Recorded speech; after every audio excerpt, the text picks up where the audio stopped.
on, ladies and gentlemen, for Indonesia versus Philippines. Wow, honestly, the early game is going to be so important here because at any moment, right, any one of these teams, they can actually get an advantage, and if they do, both Indonesia and Philippines are notorious for taking that kind of lead and actually using it as efficiently as possible and punishing every single mistake. And if they do that, they can set the tone for the mid to late game all the way since as early as the second or third minute. You can see in the start here, both teams wanting to go for just a normal start, not really going for anything too aggressive early on. They both just want to clear their camps, get to a point where they can finally actually deal out some damage to burst and obviously use those power spikes well. Here, Arashi, with the pathing of both of the junglers, it does feel like they want to play towards the side laners a little bit early as well. We've also seen many times that Del Rosario on the utility junglers really likes to go and clear that gold lane to help the Beatrix out. Well, the early game, it's going to be so much pressure, so many things for the roamers to do, right? Because in the early game, it's always about how the roamers can facilitate. Will they move towards the gold lane? Will they move towards the mid lane?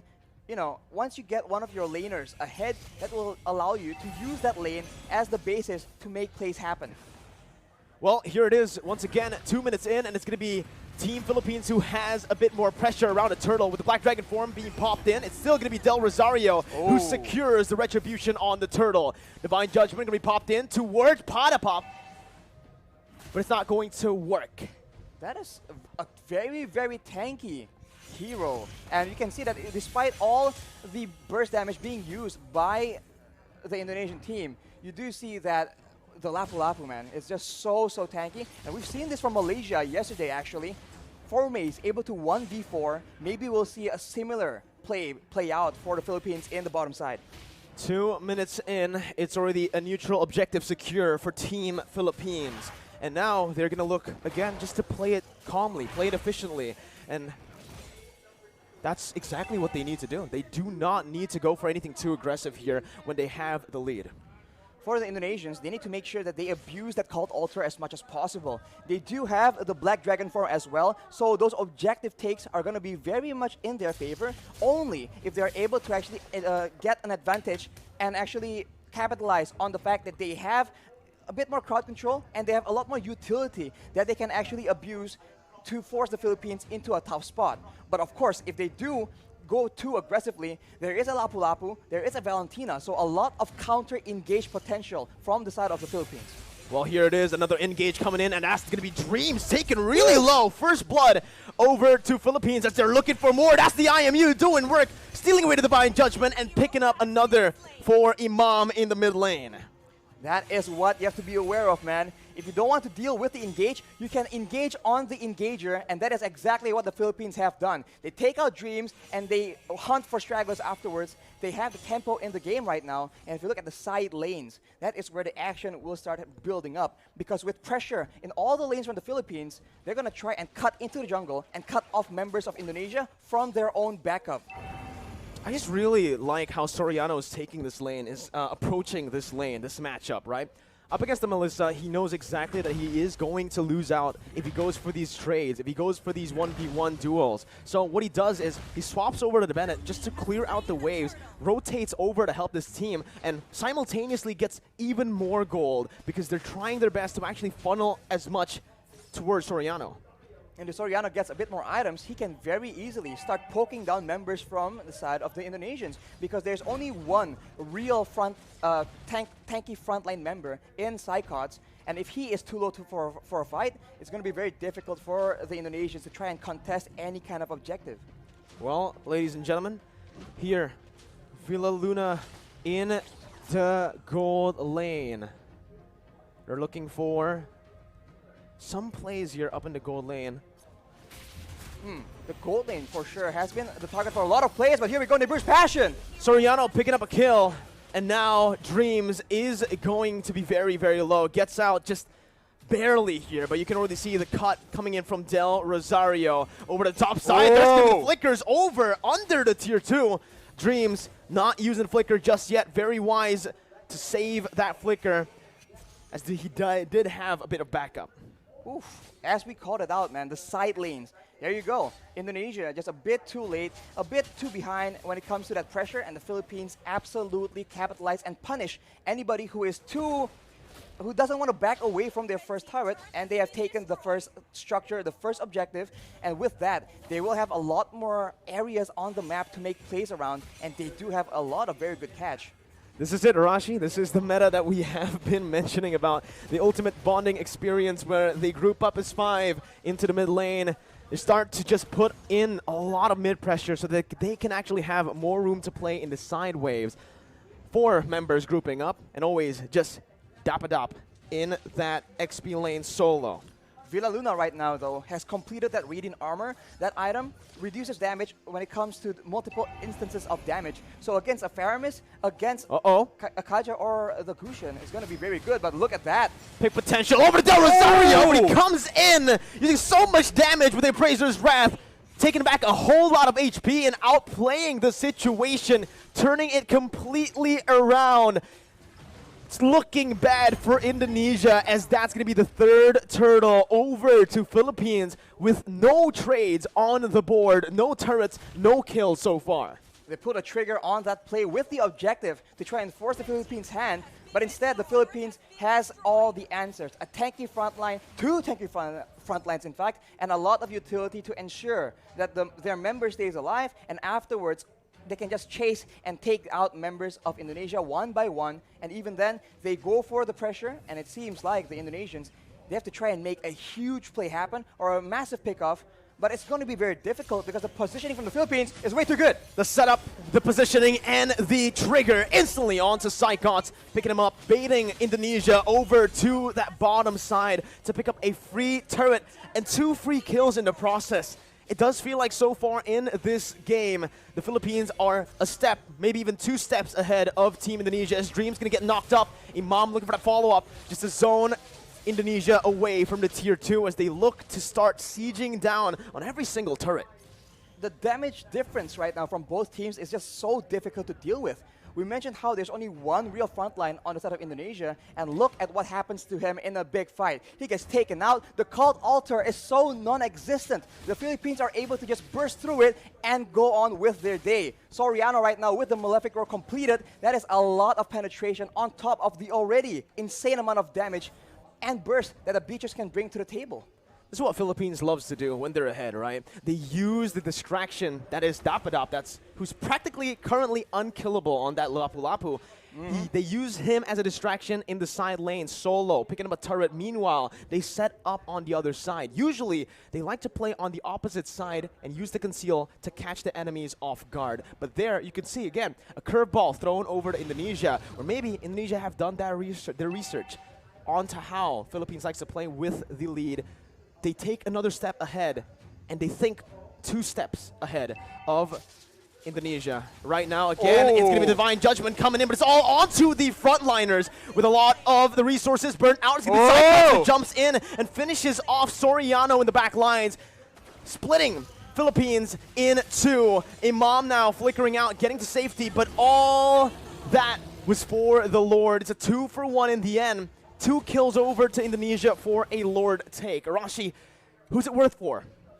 Oof, I think considering the fact that the Philippines are so ahead and they are focusing now more than ever on taking all those structures away from Indonesia, I think the Lord will be very, very beneficial. Unfortunately, they lose their gold leaner as well, which is not ideal. But if you take a look at the items right here, he is on 7,300 gold. As we mentioned, BOD and straight to a Malefic Roar, ensuring that anyone getting caught in his ultimates will get absolutely decimated.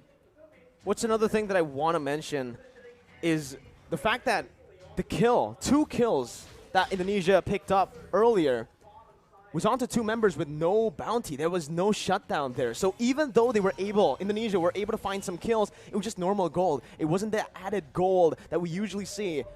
And they get the Lord for that. So if it was a shutdown, I would actually say that Indonesia definitely came out on top in terms of value. But here, Taz might actually be caught, forced to use that ultimate defensively to get out. And everyone is from the Philippines is available because the death timers are very, very short, and they're going for a siege here where Indonesia don't have a lot of tools to try and counter the poke damage slowly but surely, the Philippines is chipping away at the structures and at the EHP bars of the Indonesian players. It's a good defense by Indonesia. They're able to minimize their losses here, only losing that tier 2 in the mid lane for now. But Brands is going to be zoned away from that mid lane. Philippines looking for that, but look at Saykots with the Petrify. He's able to find 2 on the flanks. Whoa. Saykots absolutely massive as his engage has started a war that Indonesia can finally win here in this game. 3-for-0 trade as Indonesia look to climb, to crawl themselves back in this game. Blink and you'll miss it. An engage that gave way for Indonesia to take 3 kills for a trade of none. And along with that, Taz is able to secure the purple buff from the side of the Philippines as well. So now they have a momentum. They have recovered a bit of that gold difference. Only 2K right now. But the Philippines, they are still in the lead. And they are no stranger to these late game situations. Dreams opening up the map just a bit. Going to be chunked down by Del Rosario. But he is going to be able to back off without having anything taken away. Honestly, looking at it right now, Rashi, Indonesia, their main win condition, we thought it would be Brands on that Melissa. We thought it was going to be the Gushin on the hands of Taz, but it's actually Saykots, the man that has been doubted so many times by everyone. By the public. I mean, this man has had a very lackluster season in his last performance. That was a performance in the last season, actually, rather. But here, knowing that Indonesia are relying very, very heavily on a very reliable engage. His Yuzong has been critical, but after 2 engages, will Philippines fall for the same trick twice? Divine Judgment over the Dreams. That's going to be the frontliner taken out. That's going to be that. Oh my god, so much damage onto the Lapu. Unfortunately, won't be enough though. And now Indonesia, they're actually backing away, and it will be waiting for the Lord take. And Philippines, they are so good at the Lord dance. Going back and forth, waiting for their opponents to make a mistake, and with such a long-range basic attack on their B-Tricks, they can do better. That's what they were waiting for. The Black Dragon form now baited out. Saykots with a Petrify onto Soriano, who's forced to flicker out, but Saykots jumps in. 1v4, soaking in all the damage and sustaining back up. Top it up, gonna be taken down by Brands, and that's another kill over to Indonesia, who were able to play with the death timers of Dreams really well. With him now respawning, they've taken back the lead if they actually can secure the Lord, which they should be able to. Free Lord over to Indonesia. They're not stopping just yet though. Concealed play from Indonesia. They back off. Back off for now, as the orange buff will be contested as well. So the Philippines are now on the back foot. And if you look at the composition, in a way, right, in the big team fights, there's a lot more DPS and utility available in the hands of the Indonesians. After that play, they go for the purple buff as well. And the Philippines have a huge problem on their hands. The Black Dragon form will last for way too long. The Guiding Wind was used to try and buy some make some distance, buy some more time, but it was not enough. The Philippines must come up with a different solution, a different answer. A momentum shift in the 13th minute of the game. And now it's Philippines who have their backs against the wall with the Enhanced Lord marching in that top lane. Evo's Legends here, Team Indonesia, are going to look to try to siege them down. Saykots once again with a Black Dragon form as Del Rosario tries his best to keep Saykots at bay. The damage comes through once again for the siege to take place, but that's going to be Dapadap who jumps in with the bravest fighter. But it's going to be a good disengage from Indonesia, backing off knowing that they have found some value. They've taken every single tier 2 except for the bottom lane.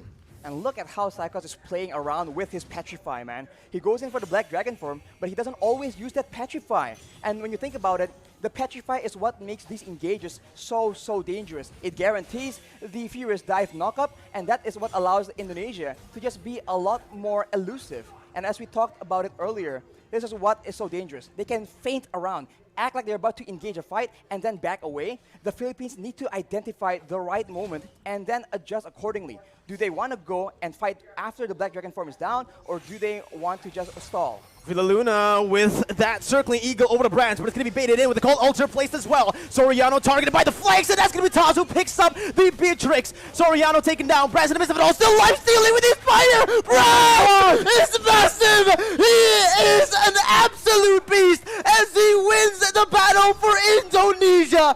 It's a 4-0 trade. Indonesia with a comeback here, with the tides turned completely. Only Villaluna left to defend with the mini wave crashing in. Villaluna going to be brought back by the Shadow Stampede. Villaluna outside of the base, and Indonesia with the Divine Judgment onto Villaluna will go for the base to pick up the first game of the series. Oh my god, what an upset! It looked like the Philippines were going to cruise to an easy victory, but the Indonesians pull through. 1-0 right now, and they have shown that against all odds, against all the hate and the doubters, they are here to stay. Give the MVP over to Saykots, man. Wow! What a performance and what a statement here.